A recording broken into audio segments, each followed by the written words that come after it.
We are going to call the City of Mount Vernon Public Works and Library Committee meeting to order. It is 6 o'clock on August 12th. Did she start the meeting The yet? first thing I did, I did my thing. The first order of business is a presentation about our wastewater rate study, and Chris Phillips. Hi. Hello. Good evening, Councilmember Hudson, council members. I'll just let you know, last Friday I had some ear surgery and I can't hear squat out of my left ear. I couldn't hear a lot before. I can hear absolutely nothing now. So I will try to point the good ear to you. And if you have something for Phillips, just kind of raise the hand. I don't know sign language, but I do know that. All Okay. right. So thanks for that. So just by way, I have some talking points here for the rate study for you. Last time this was completed, 2019, thank you. Just wanted to let you know it's been quite a bit of time. The first 2 to 3 years of a rate study are pretty solid, taking into account what we think is going to be happening from a staffing perspective, materials, equipment, the CIP, those sort of things are in there. And then after that, we just kind of keep it at CPI, which is at the inflation rate, the local inflation rate here, which again, does not necessarily keep us up with the Joneses of what's actually happening in the plan. So throw that out there for you. Some of the considerations and planning factors that we took into play, it's great here, and I hope you don't mind if I point at you, okay? But bam, Councilmember Oliver, Councilmember Damon, and Councilmember West, you guys all got a chance to see all this before the other four, because we talked about this for 6 weeks. I think that you were part of the Public Works Department, coming in and hearing about, okay, what is the Public Works Department? More importantly, what's our wastewater treatment plant and the things that go along with that? So what we're going to talk about today is what are those planning factors that we took into it? Well, we took into account our capital improvement plan, which you guys will be seeing here coming up. What does that take into account? Our conveyance system. We're talking miles and miles of pipe that are around here. The pump stations that are associated with them, 24 different ones. The wastewater treatment plant itself and all the equipment that's contained within it. We're talking hundreds of millions of dollars worth of what I just said that we take into consideration. A second planning factor is the operating fund itself. So you may be asking, why is it that solid waste and the wastewater treatment and the surface water are enterprise funds? Well, they're a pay-to-play. They are a rate that comes in. It gets spread throughout the city. You set the policy that's associated with them, but unlike the general fund, they have to be spent 100% within that particular rate. So don't take this the wrong way, but it's elected proof from a standpoint that y'all can't touch it. You can tell us what to do with it, but it has to stay in the wastewater domain. Okay, so that's a good news story. The other thing that's in this operating fund that we take into account, or the enterprise fund, is your staffing. And for the 3 new council members, we talked about, we got a bunch of retirements that are coming up. We have a plan that we'd like to go ahead and to put into play to be able to get people started, integrated into the system, fade the old geezers away. Do the same thing. Well, I'm a protected class now, Mayor. Turned 62 yesterday, so I'm one of the common few. Yeah. So anyway, the idea is as we're starting that transition, we want to continue to make sure that we get new blood in, they get trained up, retirements can happen. Bottom line to the citizens, it's the same activity that we got going on. Okay, no drop in service.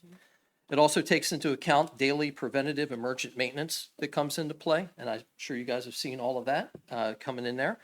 The material that's associated with it, and then the equipment that is built into the budget, next year budget, and within our CIP. It also includes operating fund reserves. So if you think about the times when we were in COVID, and you're like, oh boy, I wonder what happened. We'll share with you tonight what happened to our operating fund over that. We had 120 days worth of working capital. We're down underneath of 90 now, and we're recommending that we get above 90 so that, again, if we have another act of God that occurs, we're able to sit there and continue operations for 90 days. And if there's a lack of revenue coming in or material or equipment prices go up, we can still operate the plant. You don't have to worry about flushing a toilet. It'll still work. Next thing we took a look at was the comprehensive plan development. Okay, and I know you're very well informed as you're going through this particular process, but as we're looking to increase single, multi, ADU, commercial activity, all of that has an impact on that plan. As part of that, we came to you a few years ago for the newer council members, you got outbriefed on it, but for the new council, or for the old council members, you've been here for a while, was that combined sewer study. We have already had a study, a few $1 million, 1.2 or 1.3 million that we paid to have done, that we outbriefed you, is that how can we gain 5 million gallons of effluent being processed by the plant during the rainy season and not have to sit there and have an impact, for development, because that's going to be your limiting factor. So that was taken into account as well, because again, think plant, hundreds of millions of dollars. The levee that you saw going around it, knock one side of it out, the property that needs to be acquired, and then new aerating, new other facilities down there in order to sit there and manage, or to be able to handle the new development that's being done. Or within the plan here, you have that CSO study that we spent good money on, and we have a plan to go ahead and advocate to make that happen. Staffing, we talked about that. Retention, sorry for the cringeworthy retirement thing. And then, the idea of having, no new wastewater treatment personnel have been added to the city in over 2 decades. So if you think about 2 comprehensive plans, all the development that's happened in this city, my department, whether you're looking at solid waste, surface water, or wastewater, has not had a new employee added to it. So what I owe you is the fact that as we get that new comp plan done, what are the impacts to each one of these particular rates? And as a new development comes in, I'll partner with Steve and his staff over in development services to come up with, is it a 0.1 FTE? Is it a 0.2 FTE? So that ultimately, when we have that come to it, hey, we're coming up to a person, being able to come back to you and tell, what are the impacts? Why do we need this particular individual? And then you can kind of connect the dots that go associated with that. And then the last part of this that I'll add to you is with our efforts with GIS, okay? When you think about all the mapping, we've got over 200 and some miles worth of wastewater lines, surface water lines, streets and things. Streets and stuff you can see. But what lies beneath is really what has concerned me since I've been Public Works Director. And you've got a mosaic underneath there. You've got concrete, you've got terracotta, you've got steel, and then you've got some others. And the idea here is the steel is rotting. So what do you need to do? You need to line them. We need to be able to get a lining program back up again. And now that our GIS has captured a lot of the data that we need, I can come before you and categorically go, these are areas that need to be done to the tune of about $500,000 a year in order to get your system back to where it needs to be in order to serve the community.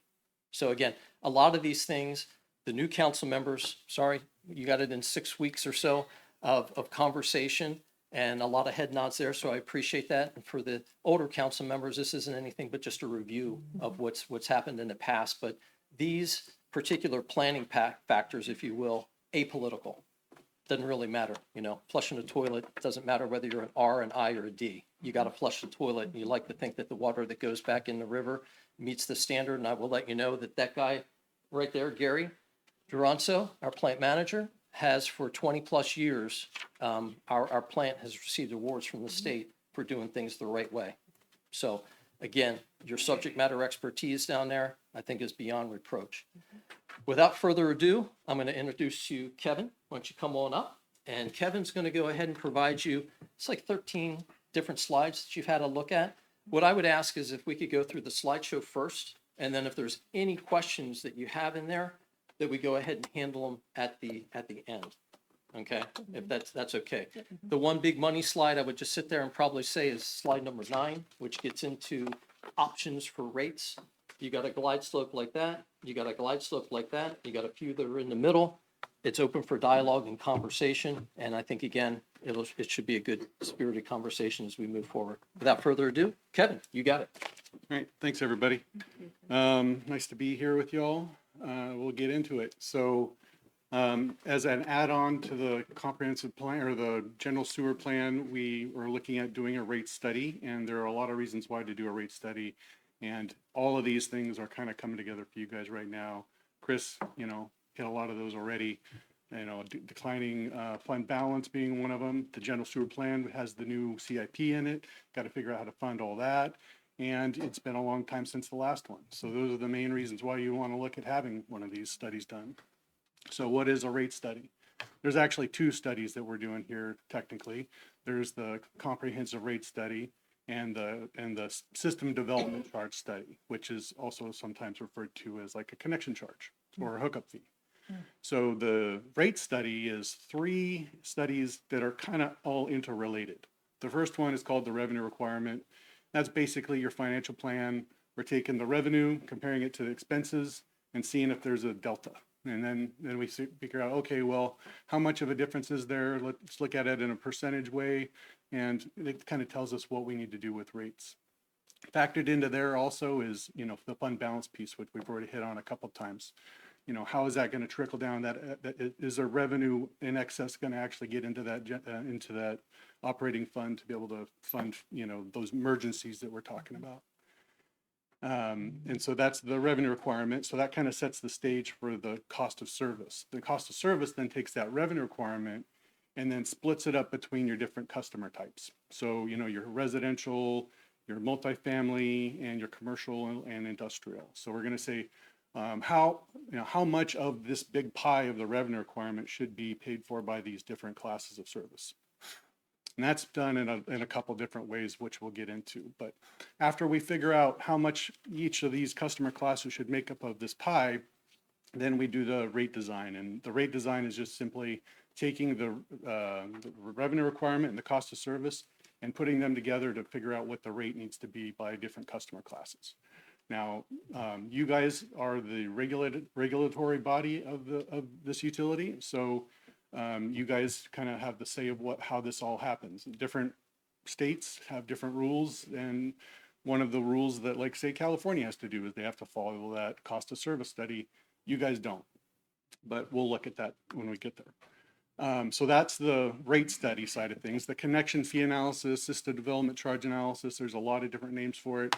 That is that fee that new developers pay or new development pays to basically buy into the system. And that actually has two different pieces. There's the buy-in component, which we're saying, this is our system right here. This is how many people it can serve, and we have this much extra. And so it's that much extra that we're trying to put a value on. So we take that value divided by the number of people that can fit into that existing system. So that we call that an ERUs. And then that's part of the connection fee. That's the buy-in component. The other part is the incremental component, and that's that future component when we're saying, we need to expand the system to be able to fit these new customers into our system.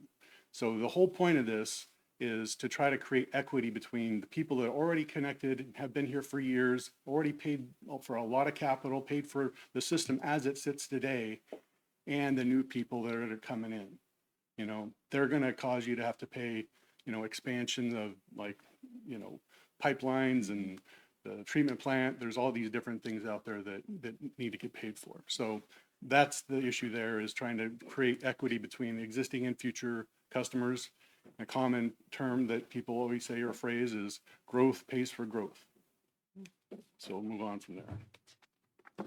So for this particular study, there were a couple factors that we were specifically looking at. Preserve core operations.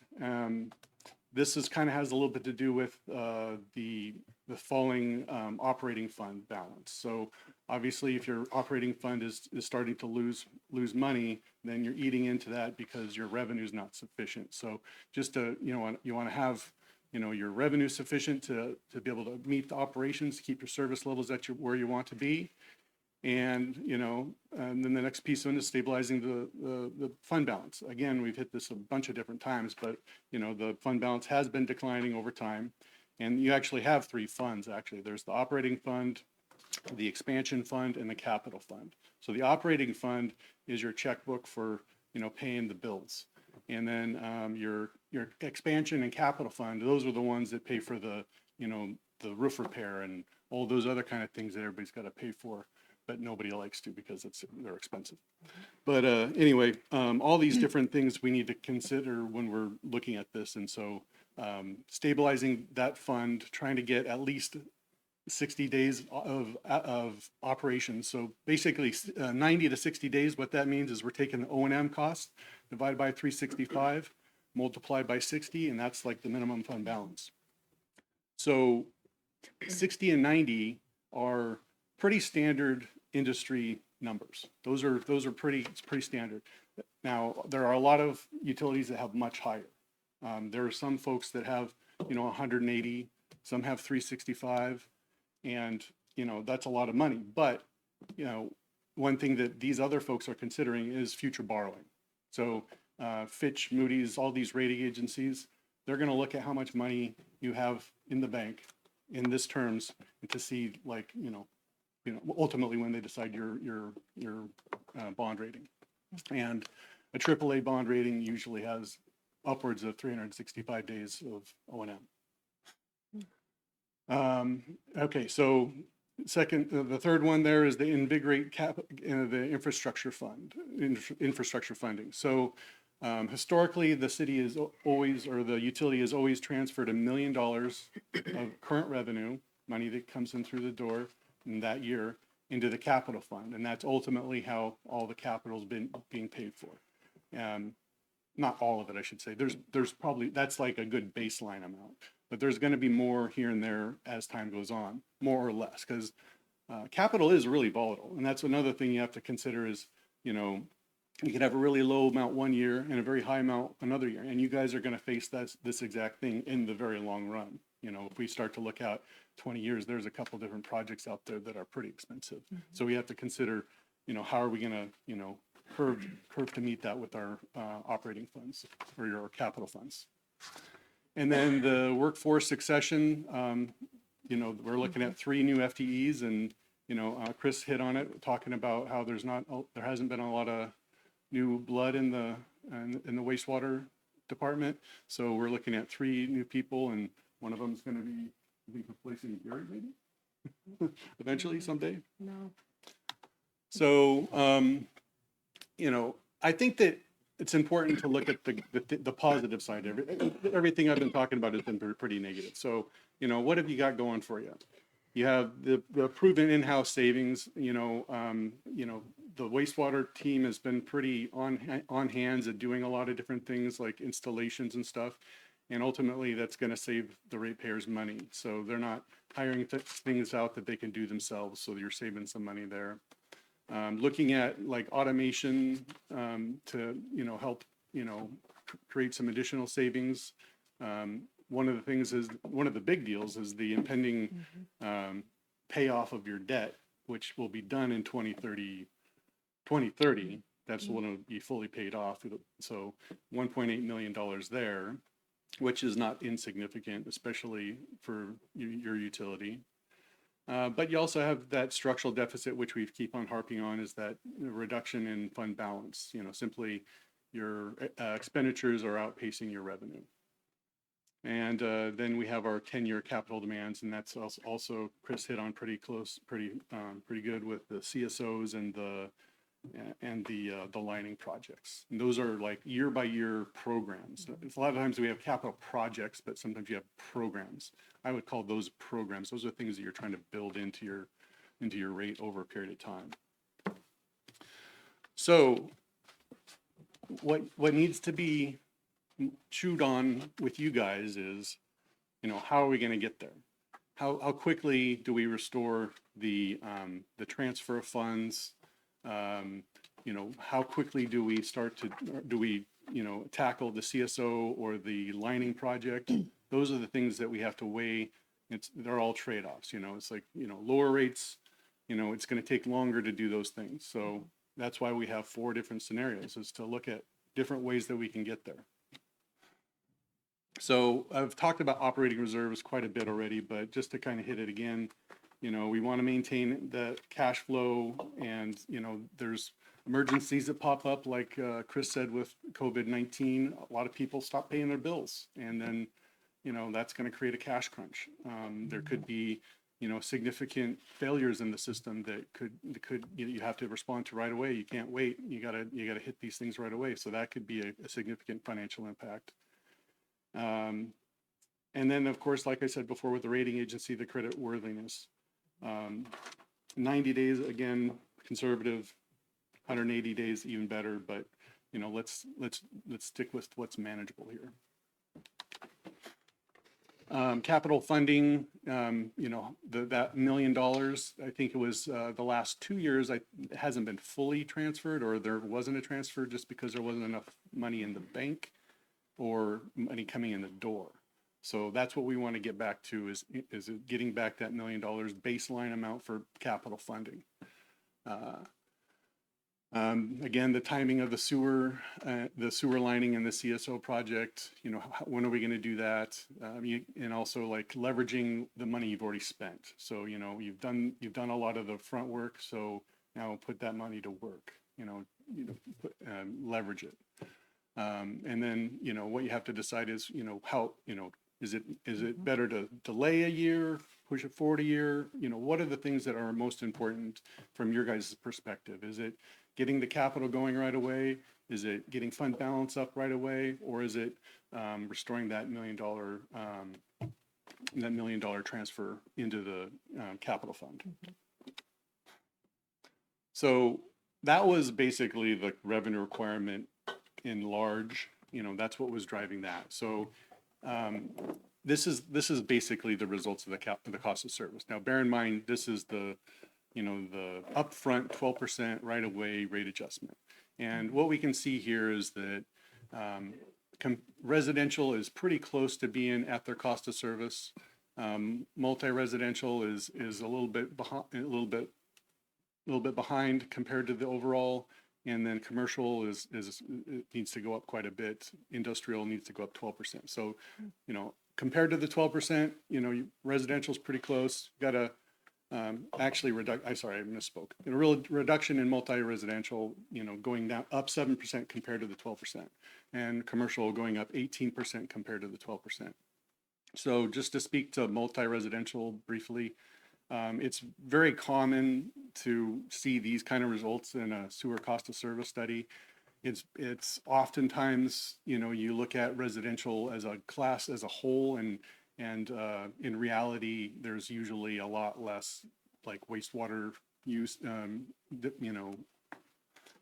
usage going on in multi-residential. You know, it could be fewer people, it could be just fewer things going on, generally speaking. So this is a common result. We often see multi-residential or multifamily having to go down.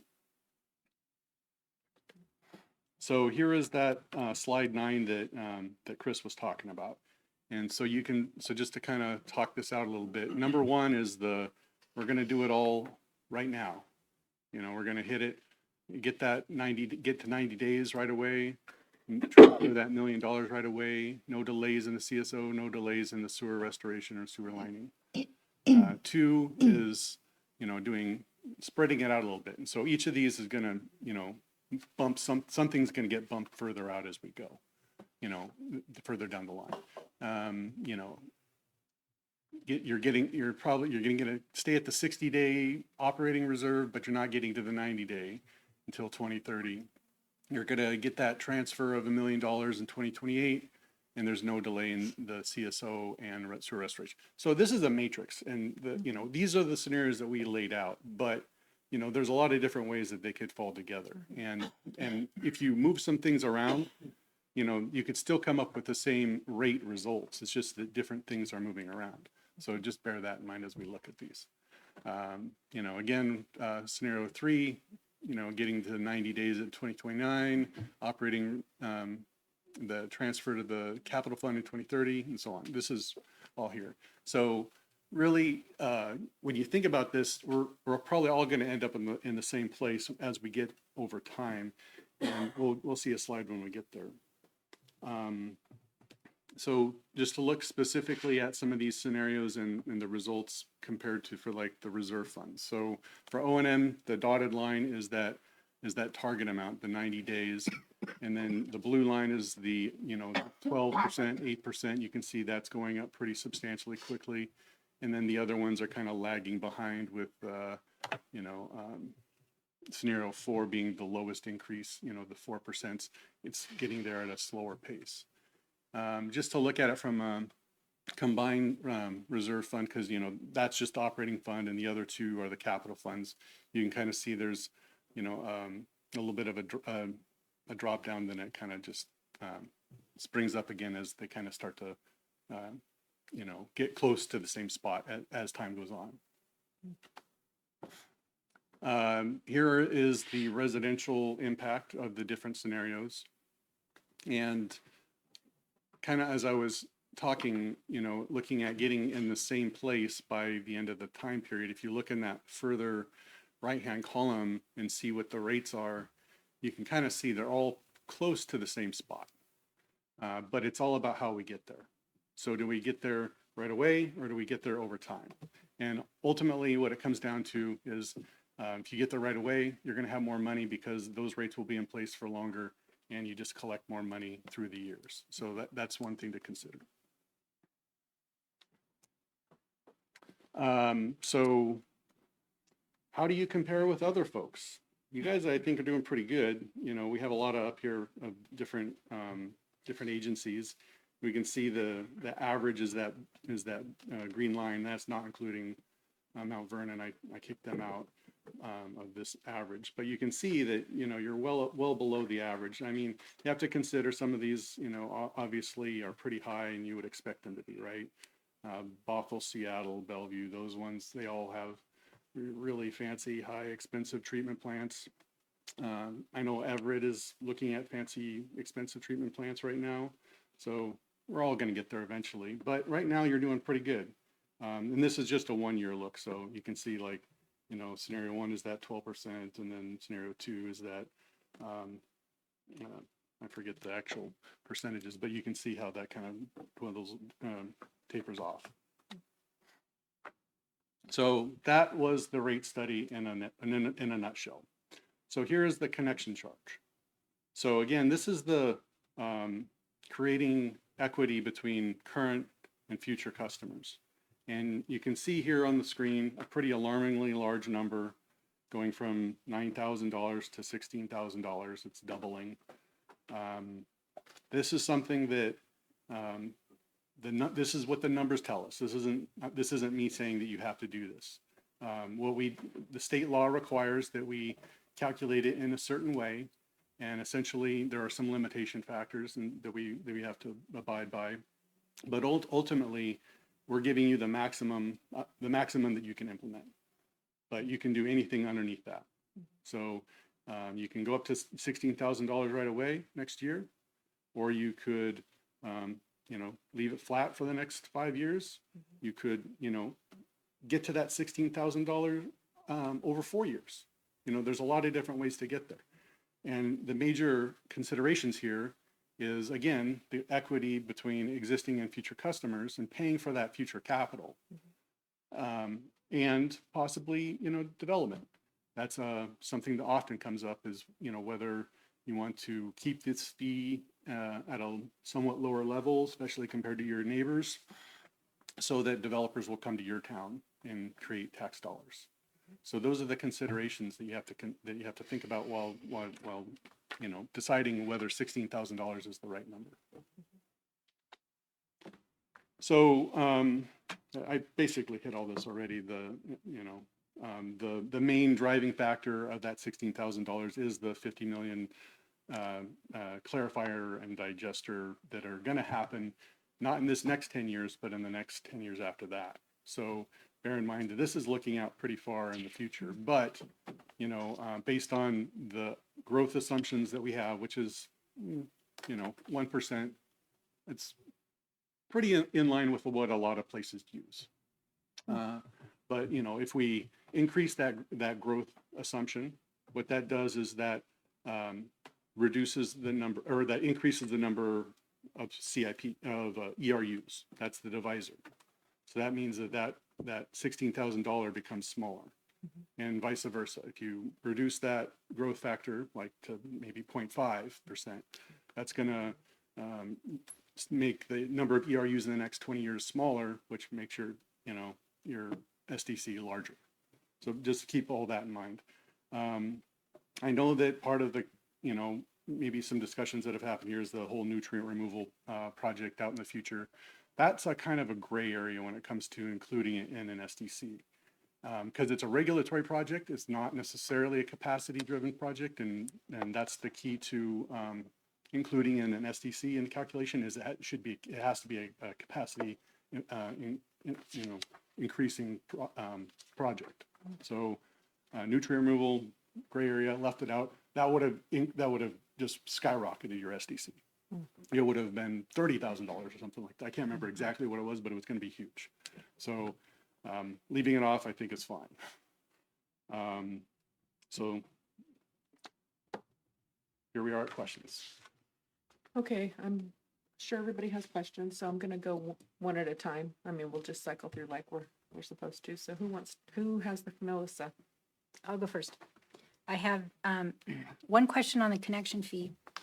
Do we know what the other cities in the county are charging? Yes, we do. I don't have them with me. I work with some of your neighbors and have put this together multiple times. I didn't put it in here and I probably should have, and I apologize. That's something that I can provide to you later on. I'll follow up.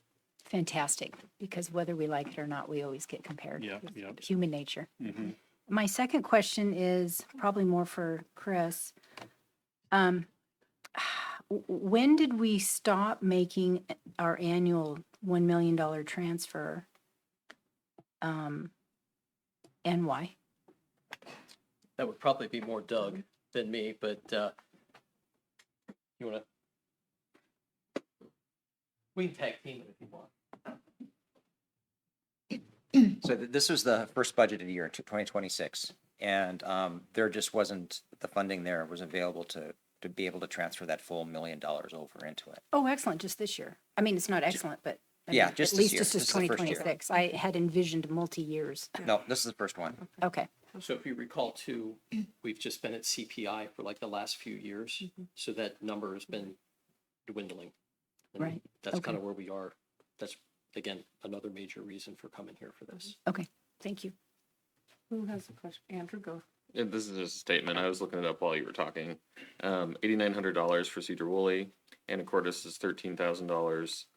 Burlington is, they have a phase-in period of about $6,000 starting next year. Burlington, oh, that was Burlington. So anyways, so it Thank you. varies quite a bit. Okay. I think it probably has more to do with the sewer systems and less to do with like population. That is actually a really great point that I wanted to bring up, is that even with rates and SDCs, you're all in unique positions. And, it's not a commodity in the sense that you have to charge, or you can charge what everybody else charges. You all have costs that are higher or lower than everybody else. So that's a good, very, very good point. Anybody? What else? Hannah? Anything? Navarro.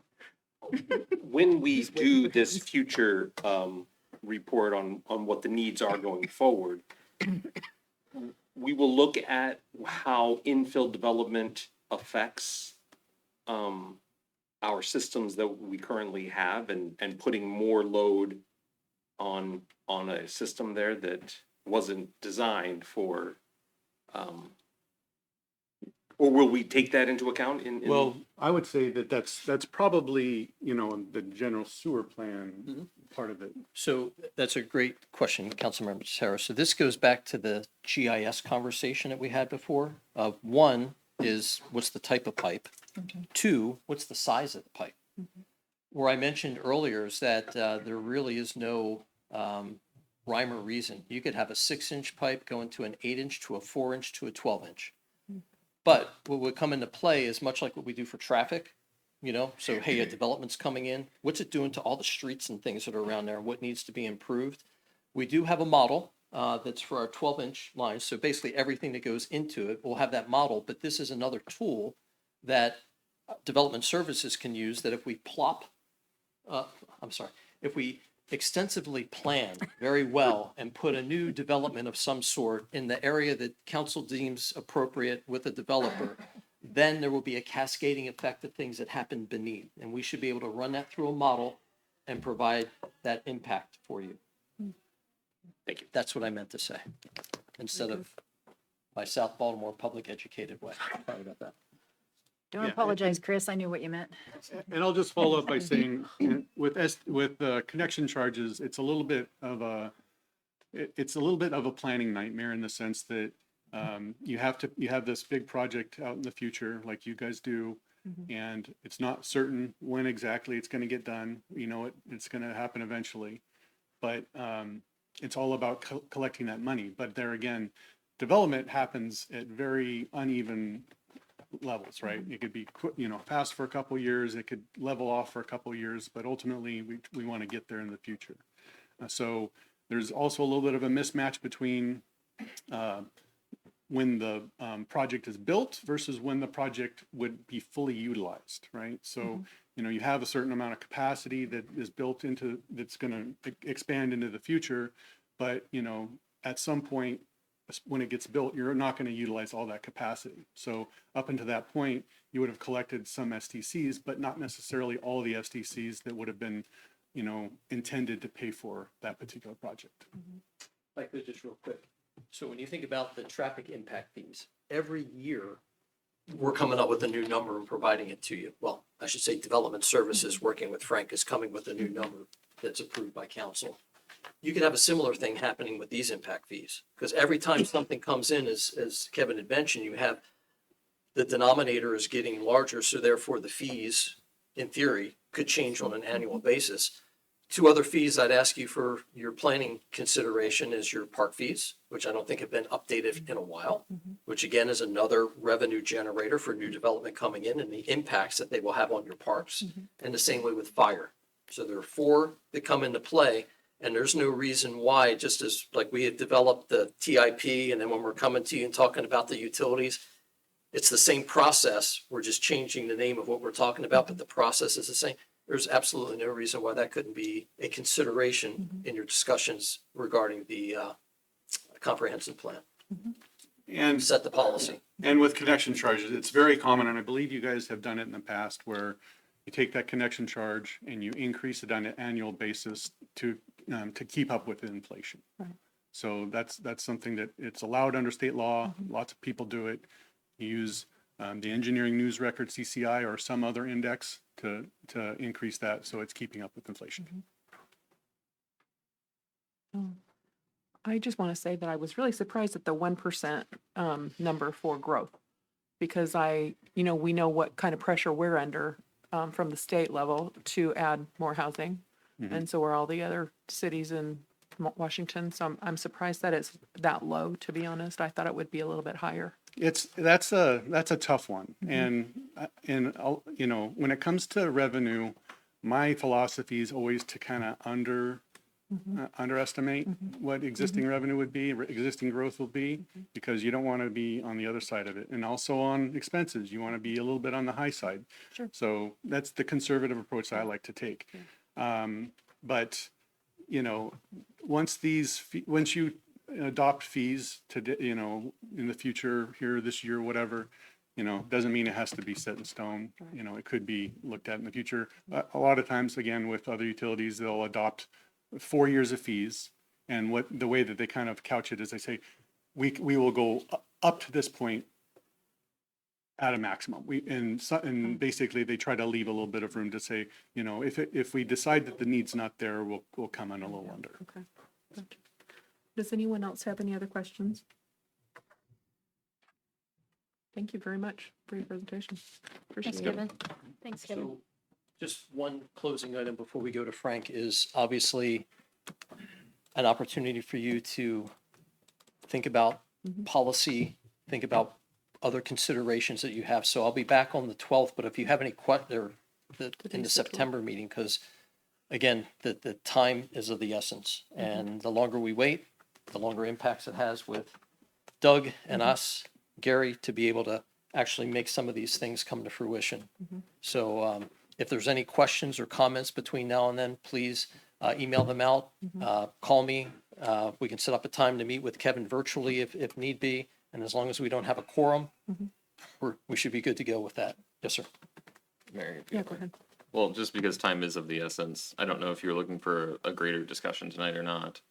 But I can tell you guys where I'm at, having looked at this for a little bit now, which is that I'm not interested in doing a 12% increase and then a 6% increase or an 8%. That is just not, for me personally, just I can't do that to people. So if other people have other feelings about that, I'd love to hear them, but that's a big no for me. And the $16,000 hookup, it's nearly doubling what we have. That's going to be a no for me. Well, it's a discussion item, obviously, because that's the maximum. So that's definitely something we all need to discuss. And I don't know if you guys want to talk about it now or if you want to wait for another one. I was just, time is of the essence. Yeah. And so if you wanted to flush it out a little bit right here, right now, I'm good with it. If not, then I can just stop right there. Do you have time though? I don't know if that we have time right now. Fair Maybe if we go through Frank's presentation, if we have some time at the end, maybe we could revisit it. Okay, Cool. thank you.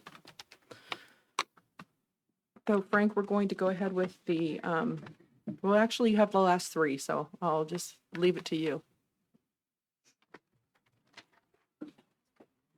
Thank you, Mayor, City Council. And I won't do this trying to talk around a butterscotch drop.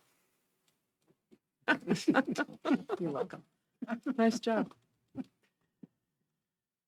But I shouldn't take long, so that will leave some time for you for further conversation.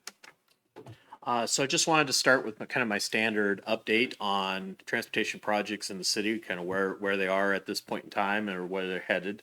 The LaVenture Road widening project, we did complete construction activities on that project.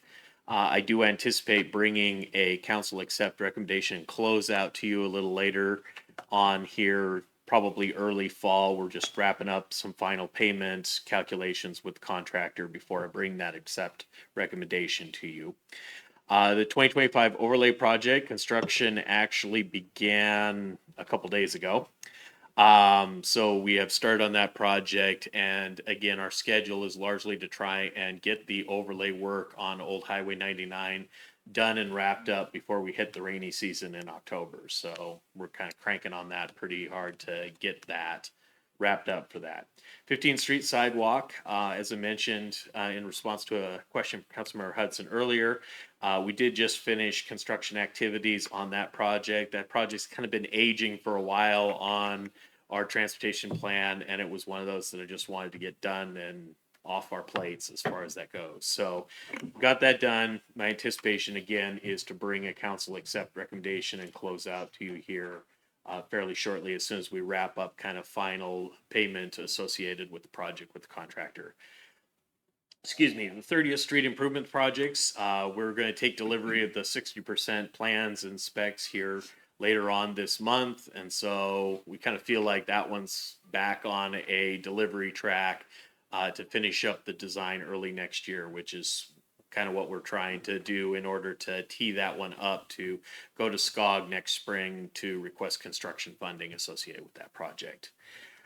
The Riverside 1 and 2 projects, design continues to move forward towards the 95% point. We're in some conversations in terms of making sure that all of the review processes that were done before that we kind of carried forward from the old project are still kosher with everybody, despite the fact that we've made some changes along the way to that project. Should be all right. One of the changes that did happen with the Riverside one is, as I've alluded to you during previous updates, we were awarded an extra $200,000 in federal funding for the Riverside one project. And so the tip update that I'm bringing to you this evening, both updating during this committee meeting as well as for the public hearing a little later, is to incorporate that new federal funding into the design phase of the project. That is a very fast track process to obligate that funding. So that's why you find me moving very quickly to get it done, because I have a deadline of September 8th. So I don't have a lot of council meetings to work with. Mm-hmm. Colson Trail lighting phase 3. The design is currently moved forward. We're still looking at getting to a 60% by the end of this month. We have ended up in a situation with the Colston projects where we found a pretty significant conflict between PSE's role that they play in the city related to our street lighting and the federal requirements associated with this project. I had a meeting earlier this week to kind of brief the mayor on this. I've met with WashDOT local programs here earlier today to talk with them, following up on a letter that I sent them last week saying this is the problem. Met with PSE. PSE has, placed it this way. This is how I'm seeing the problem. Do you see it anywhere else? So what they agreed to today, they pulled in one of their specialists from down in Lacey to take a look at the situation and kind of give us an independent local programs review of my investigation and findings. And I'm waiting right now to get a time frame for that review to see how that may shape how we approach the project. The delivery of the project, we know we want to do the project and whatnot. So this is primarily a consideration of the federal funding that is in these projects. Division Street SR 536 Bridge Feasibility Study. The consultant was delayed in getting me the scope in sufficient time for me to talk with them about the scope before I could bring it to you tonight. So I'm going to be reviewing that over the next couple weeks, and I anticipate bringing that to you at the committee meeting in September. That'll be just the draft scope to kind of go over the elements of it. That won't be the agreement. I want to get your feedback on those draft scope items before we finalize the planning agreement with the consultant to move forward with that. The 10th Street, or the 10th and Warren and 18th and Hillcrest crosswalk improvement projects, I still need to get those up and advertised. For the sake of expediency, I am going to bundle those two separate projects together for the purposes of a single design, single construction delivery.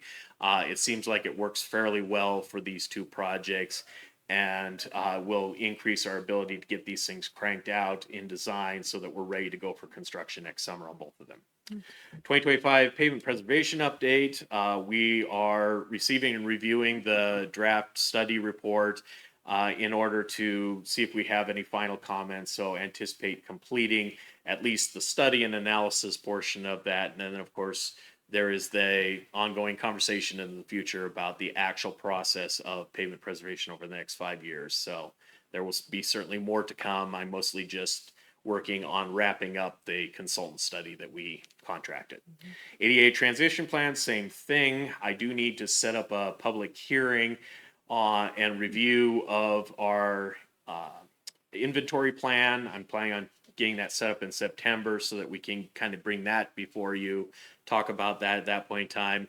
We did actually end up with a little bit of a GIS data windfall vis-a-vis the University of Washington. The phase 2 of the inventory process that I was trying to figure out how to plan for this winter, they kind of did for us. And then they said, so we have this data, do you want it? I'm like, yes. So that actually has improved our delivery of the ADA transition plan for the streets that we need to get up and running. And that was kind of a welcome development. And then finally, the Blackburn Road Extension Planning Study. That's another one that I'm trying to reawaken and sit down with the consultant to talk about the two alternatives they've come up with. Basically, the two alternatives for the hypothetical future route of that roadway. The horizontal alignment's the same. It's just they have two different vertical alignments, and I need them to tell me what's the difference between the two. What are the pros and cons of each one of those? So I've got a meeting set up with them between city staff and them here in the next couple weeks to go over that. So I anticipate coming before you a little later this year to talk through those alternatives in terms of what the is recommending. But that is a planning study that once it's done, pretty much will go on to a shelf for future use. It isn't going to roll straight into a project. So that's project. Just a brief overview of what I'm bringing tonight. I'm bringing a tip amendment tonight, and just to kind of summarize some things about tip amendments. They can be adopted at any point in time between our full tip update periods. Our full tip update periods take place during the spring because we have to time that update period with a whole bunch of subsequent updates through the rest of the year. So that's usually what creates that timeline. But it does, state law does leave us the option to be able to use an amendment process to make changes to the tip during the year, usually to address emergency opportunities or emergent opportunities or any significant corrections to the adopted tip for that year. In this case, our tip amendment one that I'm bringing to you tonight has both. They were posted on the city webpage on the same page as the tip for the public review, and we advertised for tonight's public hearing at the end of July and last week. The two changes, the first change is to Riverside Drive Improvements 1, and it's to incorporate the awarded additional $216,000 in federal funding authority for the design phase through the redistributed obligation authority process. Redistributed obligation authority, in brief, is a nationwide process where different regional transportation organizations, in our case SCOG, the Skagit Council of Governments, manages to achieve the goals that we said that we were going to do, and therefore is rewarded, if you will, by a chunk of the money from the people who don't manage to make their goals in any given year. And so they redistribute the funding accordingly. That redistribution can only happen for a project that's currently federal funded, and it can only happen for the current phase of a project that's currently federally funded. So you kind of have to look for your opportunities, especially since they don't tell us until the end of July that we even get it. And then they tell us every year that I've dealt with this, the deadline has moved earlier and earlier and earlier into September. And this year was no exception. So now it's September 8th. Actually, when they told me initially, they said September 7th, and I went, really? Labor Day? Your deadline is Labor Day, and that's when they came back with the 8th. I'm like, that doesn't help any. The other correction is, again, I'm kind of making good on a promise that I made to you a couple months ago. I forgot a project off the tip that I said I was going to put in the tip last November. So I found a place for it, getting it set up, estimated, preliminary funding strategy set up for it, just so we could incorporate it into the tip.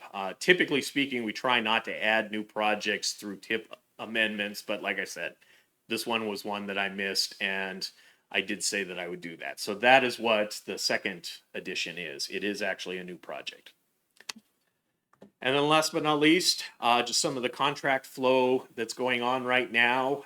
We have a couple professional services agreement amendments, fairly small, associated with the 2025 overlay project to provide construction inspection.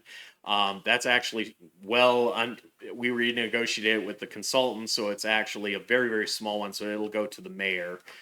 Because it doesn't rise above our procurement limit. And same thing with a small amendment to our pavement preservation plan update to get access to some additional pavement visualization processes that they have that we think would be useful in terms of just looking at the pavement conditions that I've shared with you in the city on a more overall basis. We are still working on the professional services agreement for the design of the 2026 overlay project. And as I mentioned earlier, the Division Street Bridge Planning Study, which is coming to you later this year. Any questions for me? Thanks, Frank. Appreciate it. Thanks, Frank. We don't really have time to discuss the rate study at this minute because we need to stop a little early since we're taping our committee meetings now. But is there anything miscellaneous? Anybody has to add anything miscellaneous? Good of the order. I was going to suggest an agenda request to add the discussion to our next committee meeting because it's just a committee meeting we have. We don't have a council meeting right after it. So could we add this to the end of the committee meeting? Trying to say that right. Is that my meeting? It is. Is that okay? Absolutely. Thanks, Melissa. Everybody okay with that? Just adding it's a that to good idea. agenda? Okay, good. Does anybody else have any agenda requests? Great. Okay, I'm going to go ahead and adjourn the meeting at 6:54. We will be back for our council meeting at 7.